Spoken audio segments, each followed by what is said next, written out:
Trade, tariffs, and terror. Are these things going to be good, bad, or ugly for you as the American consumer and taxpayer? Well, there's a lot to know about this, so let's unpack this on today's episode of The Steve Beaman Show.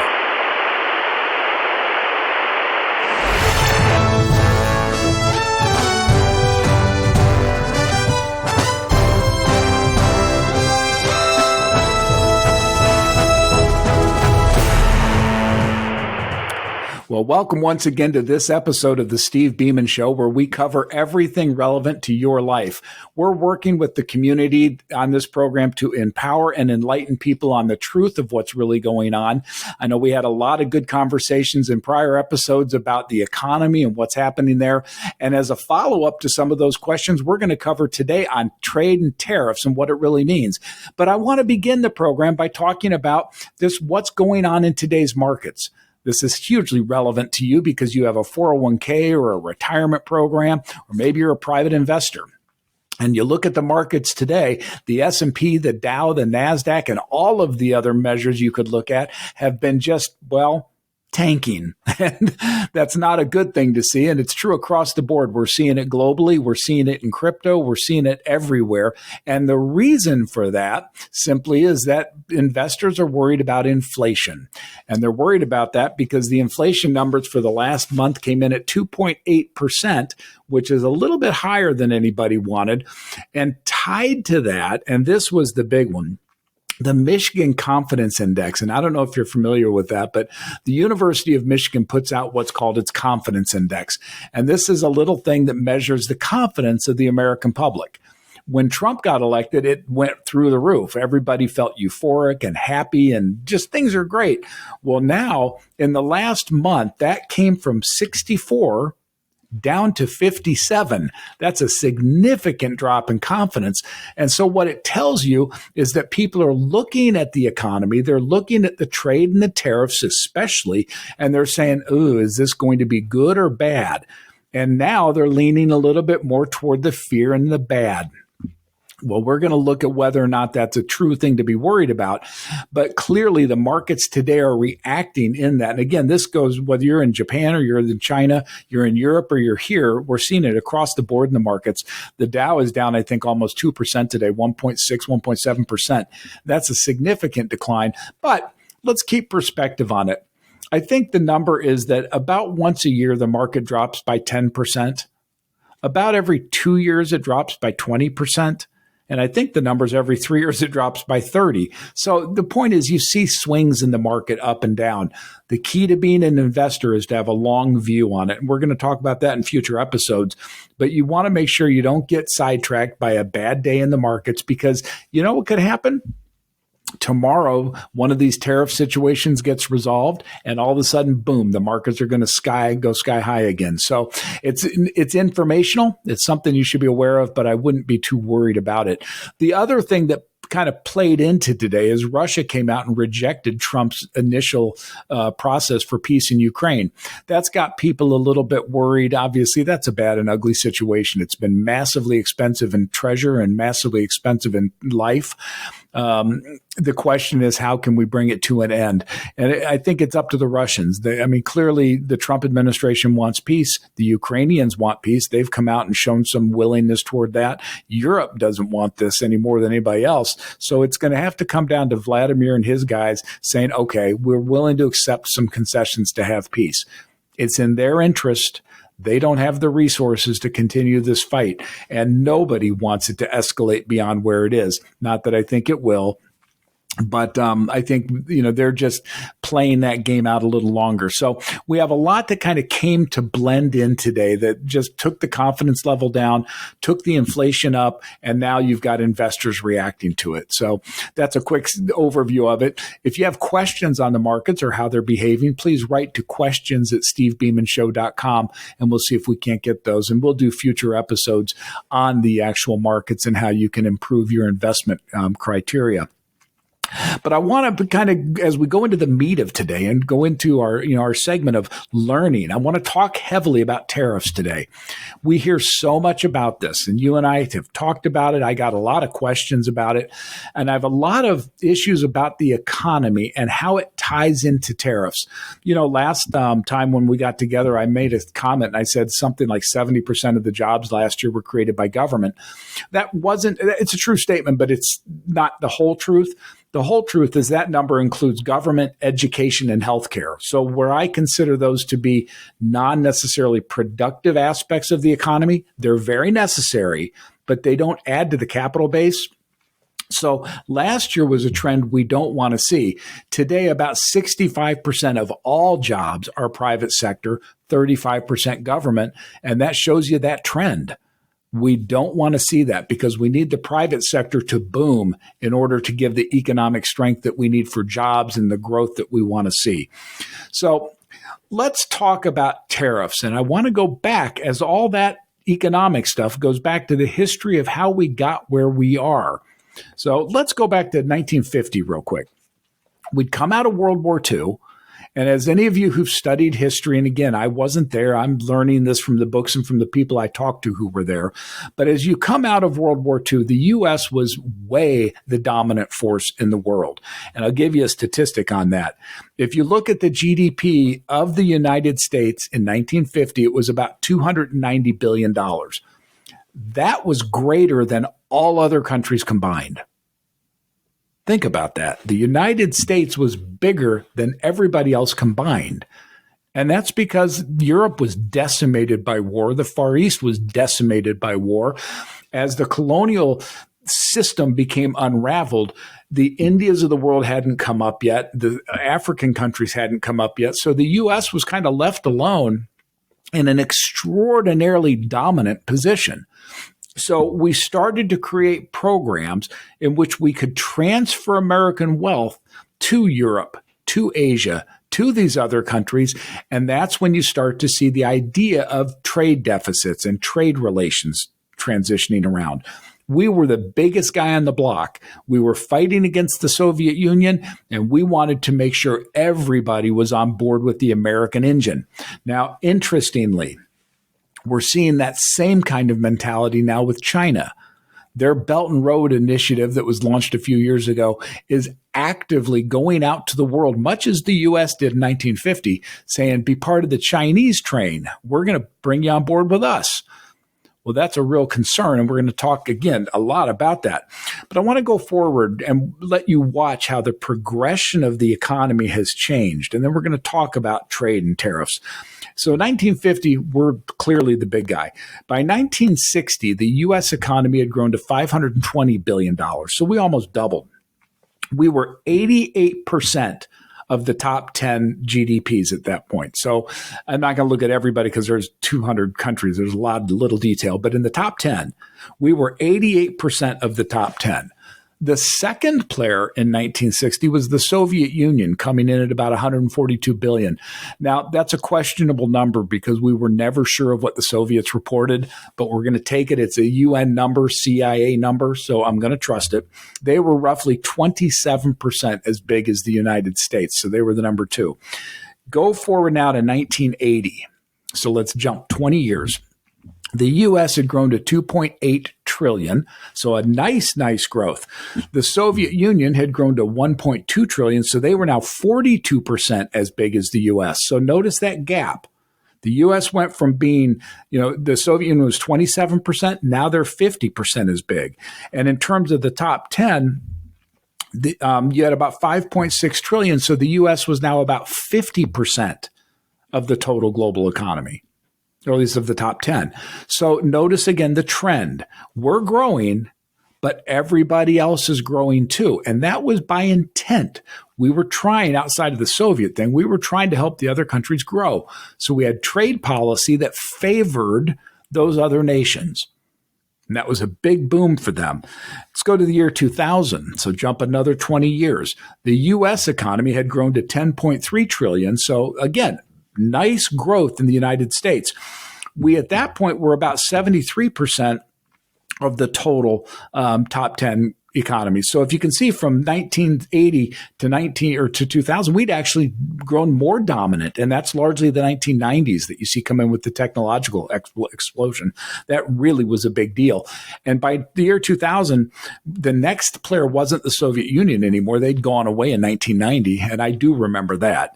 But it was now China who had come in. And by the year 2000, they were roughly 12% as big as the United States. So we're dominant. We've now collapsed the Soviet Union, so China's taken the number 2 position. And by the way, if you go look through the 70s and 80s, China was nothing. They didn't even rate the top 10. They came on very quickly in the 90s and up to 2000. By 2020, the United States had grown to about 21 trillion. Again, good growth in the United States. China had grown to 14 trillion, or roughly 65% as big as the United States, or I think the number is 69. So look what happened in that period. The U.S. grew, but China grew very rapidly, and they grew exponentially more than we grew. Now, keep that in mind, because the trade policies of the United States continued to favor China as a developing economy. So think about that. China's growing much faster than we are, but we're still subsidizing China. If we look, at 2024, the most recent data, the U.S. has grown to about 28 trillion. China's actually backed off their growth a little bit. They're at about 18 trillion, so they're a little more like 64, 65% now. But you can see since the end of World War II, the U.S. complete dominance of the globe has changed. We're still the biggest player on the block. There's no question about it. But we have seen a transition of other countries growing up to compete. And what that doesn't show you is the debt. And that's something I've touched on before, and I want to restate it because it's enormously important. If you look in 2010, our GDP was about $15 trillion. So again, we're big, we're good, we're strong. Our debt was, I think the number is 14 trillion. So we were just about parity at 1-to-1. If you roll the clock forward from 2010 to now, the GDP of the United States is about 29 million. So we've grown by $14 trillion. That's good growth. Nobody's denying that. But our debt has grown from that number of 14 trillion to more like 35 trillion. So it's up 25 or $21 trillion. So you have 14 trillion in growth, 21 trillion in debt. So where did our growth come from? Borrowing money. And that goes right into the idea of trade deficits. When a country buys more than it sells to the world, you have a trade deficit. If you sell more to the world than you buy, you have a trade surplus. This country, up until about 1980, typically ran pretty good trade surpluses. We were selling a ton of stuff overseas, even though we had, and I have a chart I can show you. In fact, I think we'll include it at some point here. But the chart will show you that it kind of pre-1970, we had pretty high tariffs, and we were generating positive trade growth. So we were in a surplus position. When we stopped doing the tariffs and we took tariffs off around 1979, we start to see the U.S. go into very bad trade deficit. And the reason for that, and again, I think that there are 207 countries in the world. I think 110 of them charge the U.S. Tariffs against its products.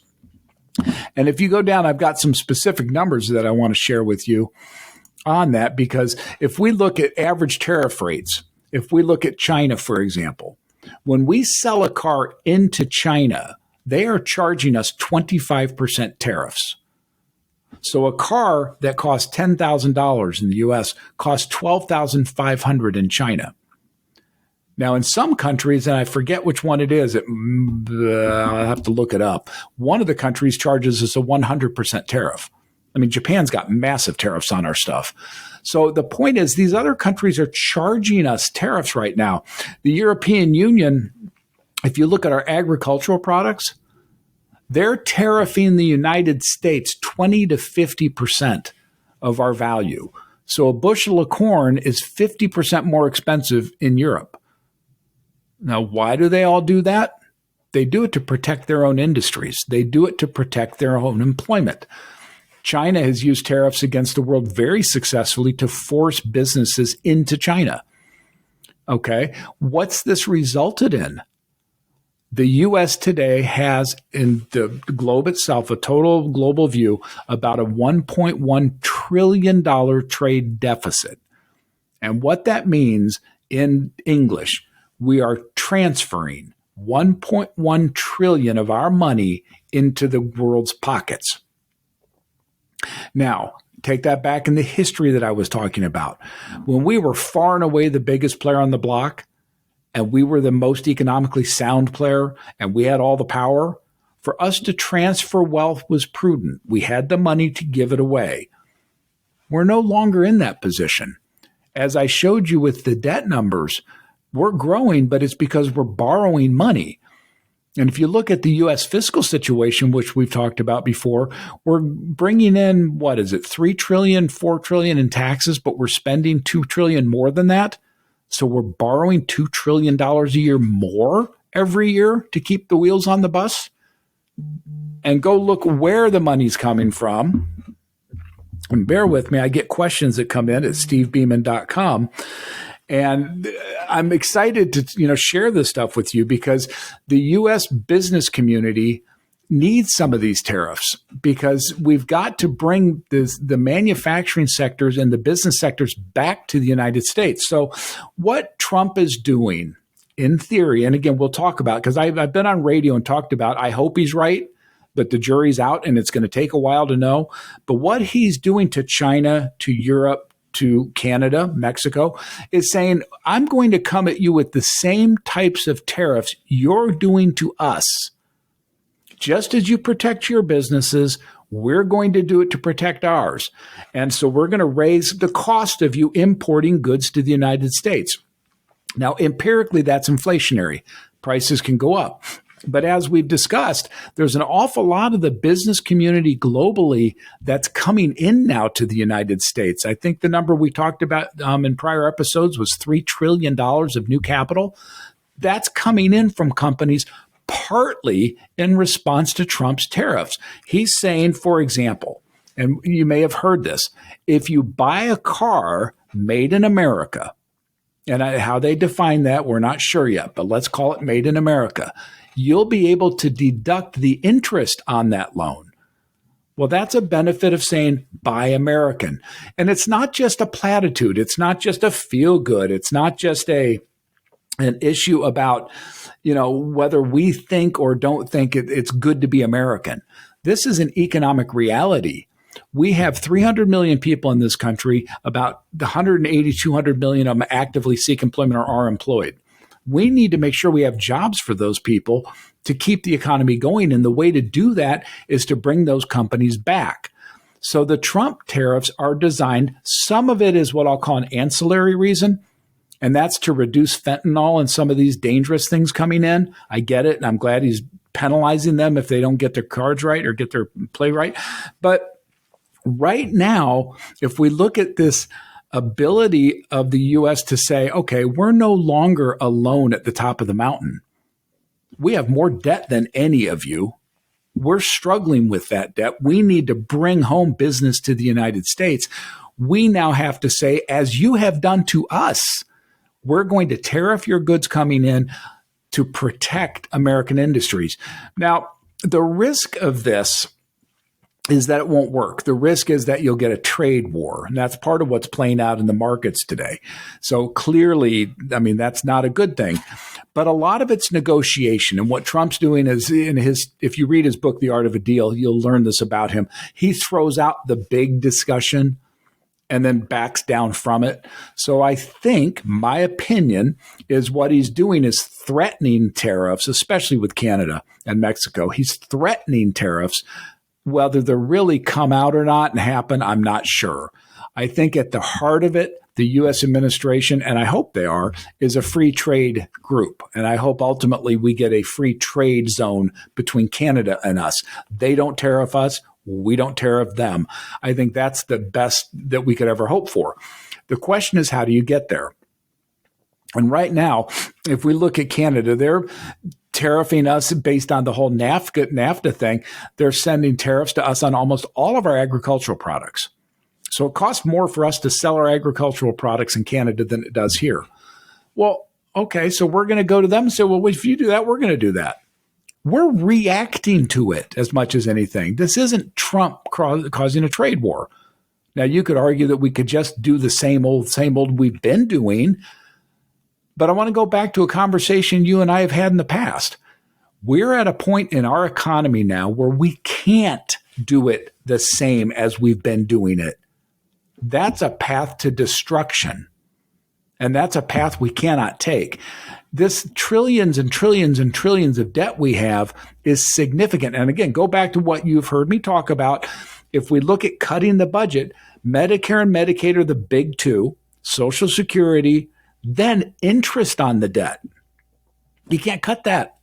So we have to get our economy right. And part of the way to do that is to bring the companies home. And the way to do that is to lower their cost in America vis-a-vis the other countries.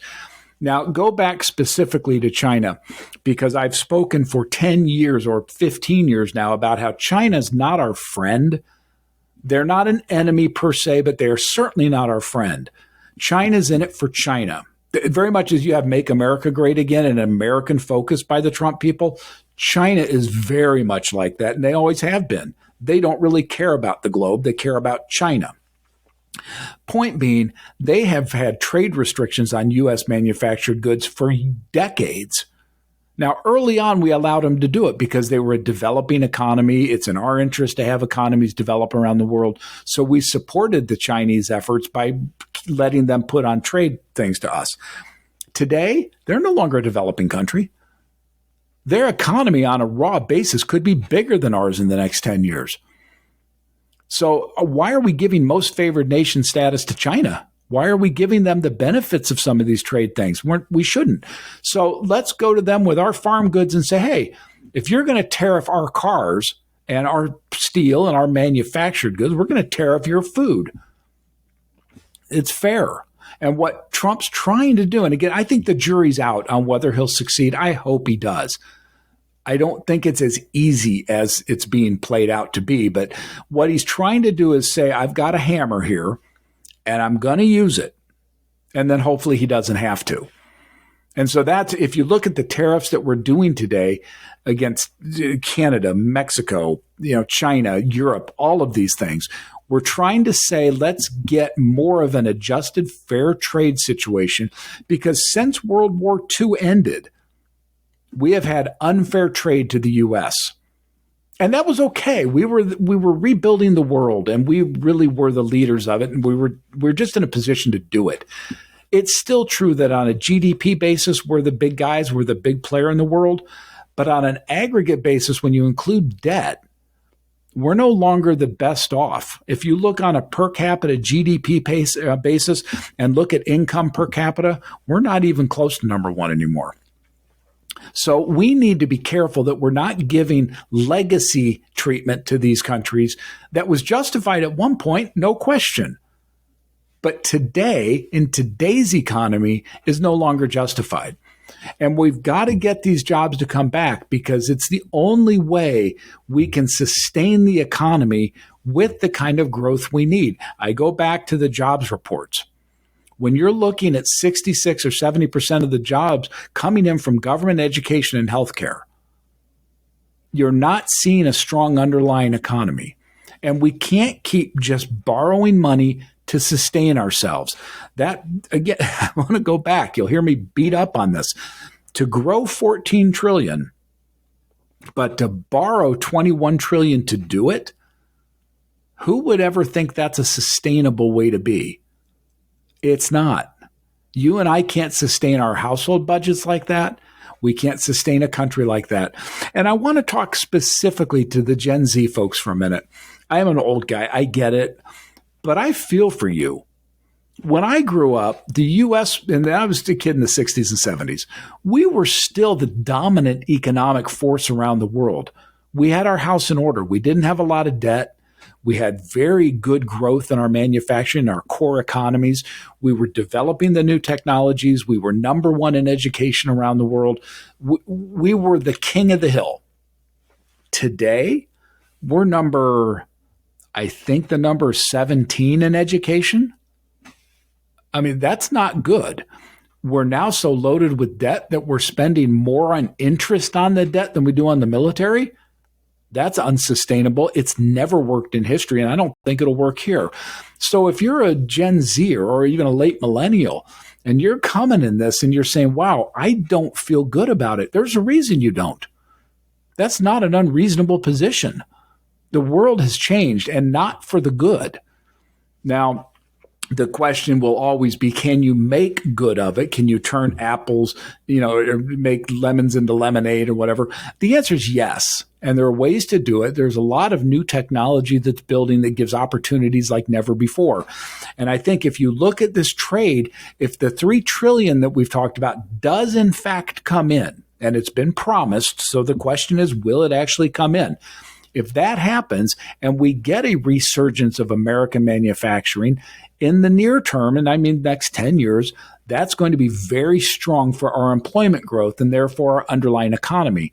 Hopefully, when you look at this data that I keep all over the place, 10 years from now, we're going to see the U.S. economy having grown again at 14, 15 trillion, but we will have seen our debt reduce.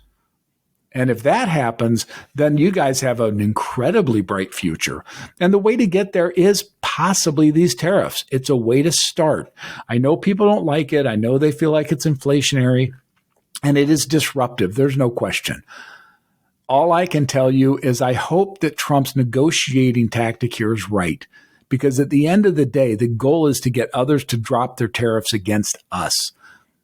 Now, again, we have the ancillary things of fentanyl and all that, and I respect that. The southern border, and now what's becoming the Canadian border of importing non-nice people and drugs like that is huge. I get that. So we want to use whatever bludgeoning device we have to stop that. But right now, the biggest thing in the economy, especially in the North American zone, if we can get tariffs dropped from Mexico and Canada and have a free trade zone, we would be an economy like never seen before. And I hope that's where we're going. Right now, we're in the beginning of this negotiation. And I don't know where it's going to go. We can't predict the future. All I can tell you is historically, the U.S. has been so good to these other countries, we can't keep doing it. You'll hear me thematically going back to this. It's not sustainable. We need major transitions in our economy.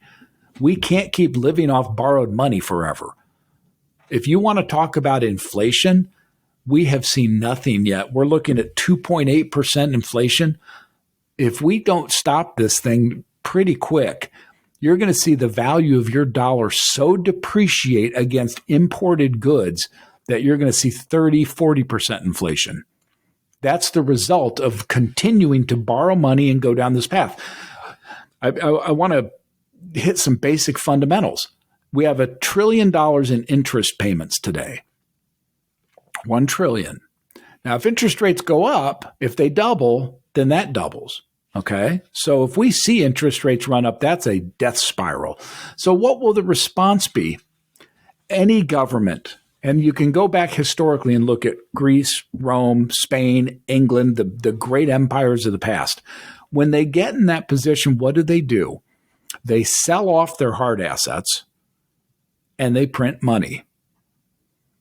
Well, the easy thing to do for the United States, if it gets to the point where we can't sustain our spending without borrowing and people aren't buying our debt, we'll just print money.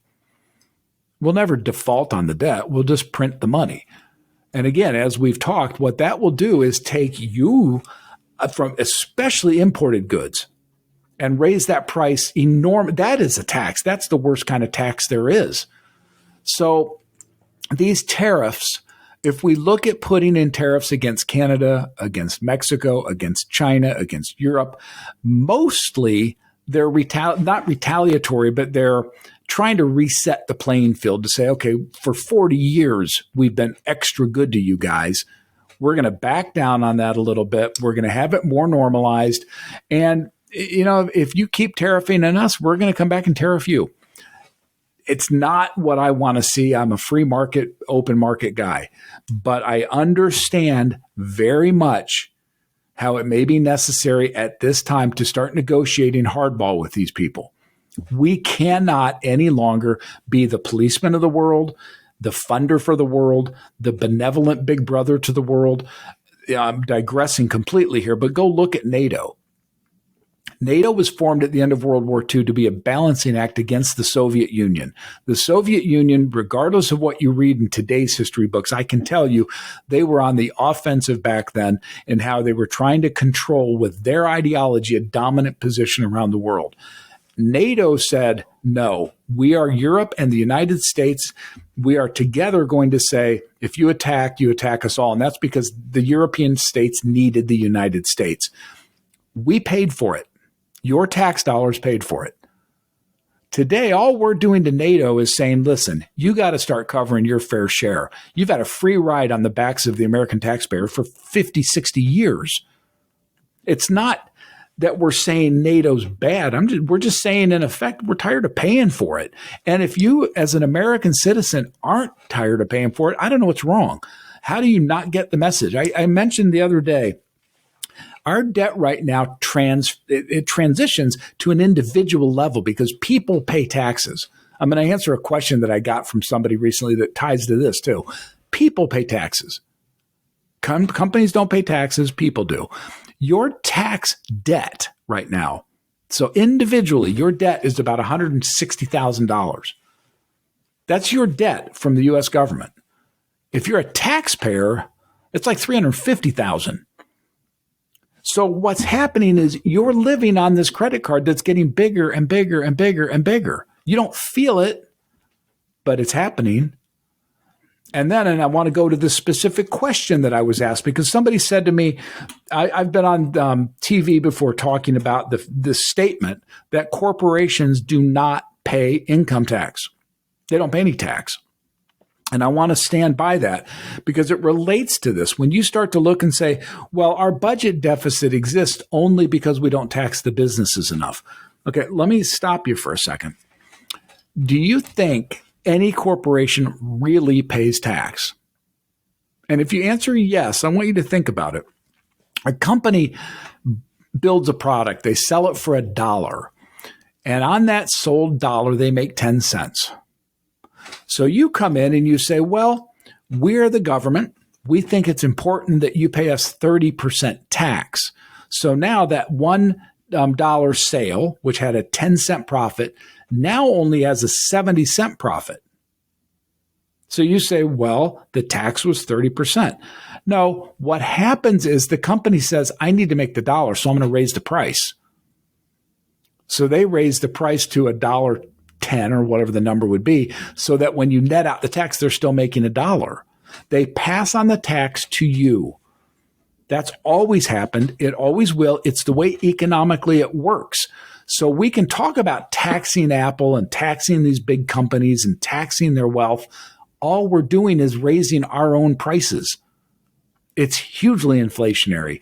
And that is why, this idea, let's solve our deficits by going after the corporations, it doesn't work. It will never work because for every dollar you get in, they just raise prices $1. So that's a hollow solution. And that's why the way to fix the debt and deficit isn't more taxes. It's to grow the economy. And that's the idea going back to today's discussion about raising these tariffs, because the reality is we're trying to get companies to move back to the United States, number one, and then make it less expensive for us to sell our products overseas, number two. So I am one that hopes it works. I think it is necessary because after 40 years of being the benevolent uncle who's been twisted and screwed every way there is, we have to start changing things. I think we've touched on that a lot. And again, I want to touch on that because it's just enormously important that we stabilize the United States right now. And the way we do that is we grow the economy versus debt. So we have real growth in the economy. We have real job growth so that we don't get jobs growing in non-productive sectors, but we get it in the productive sectors. And it's critically important we do it now. Again, as we go forward in the Steve Beaman Show, we have a lot that you and I are going to talk about. And one of the things that I want to talk about with you, and I have been, talking about this, tied into this for a long time. As we move forward in technology and as the digital age more comes on us, jobs will naturally be transitioned out of traditional industries into the digital age.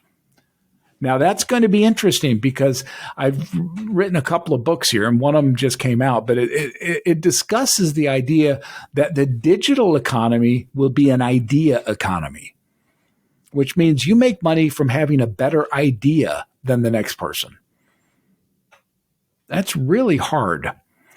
But that's how it works when you have robotics and self-programming AI.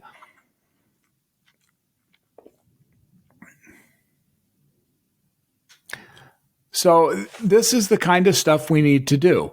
We need to look at it, and we need to make sure that we're getting the right things down.